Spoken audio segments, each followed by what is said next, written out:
sa katawhan.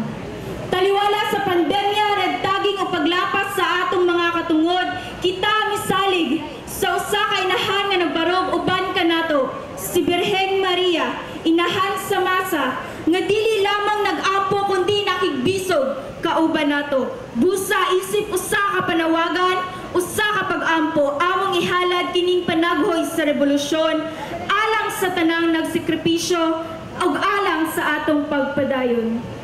Hail Mary, full of rage, the fire is with you. Blessed are you among the grieving, and blessed is the fruit of your sorrow and resistance. Holy Mother, not of silence, but of struggle, pray for us who march now and at the hour of our uprising. You who cradle the son condemned by an empire, know the weight of bodies broken by the state. Palestinian children under the rubbles, Filipinos falsely imprisoned for dissent, workers gunned down in protest, activists vanished without trace. We do not find you in polished altars, but in picket lines, gripping rosaries with trembling hands as soldiers glare and bulldozers roar.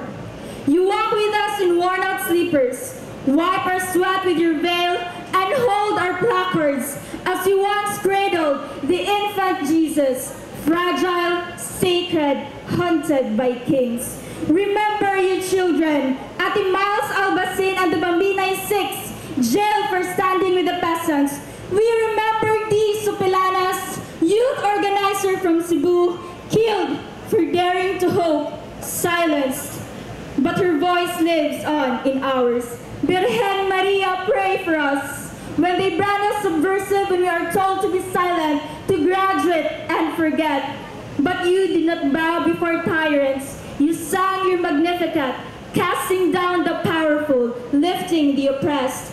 Now we raise our own verses. We do not forget the Marcos Duterte regimes that red-tagged activists, raided Lumad schools, seized land, silenced youth, and shattered futures. Nor do we forget Sara Duterte, who hoarded billions in confidential funds while classrooms crumbled and teachers ignored.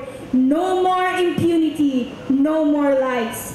Our soul cries out with rage and love, and our spirit rejoices in the people's uprising. For the system has shown its cruelty, but the masses will continue revolting.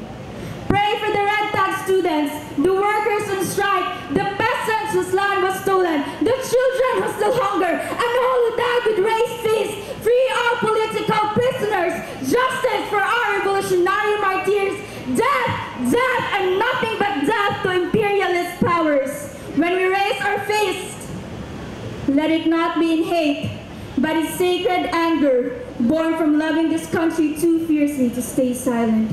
Our clenched heart, mirror of martyrs, arc of the barricade, lead us not into comfort but into commitment, not into false peace but into holy resistance. Amen. Sa mga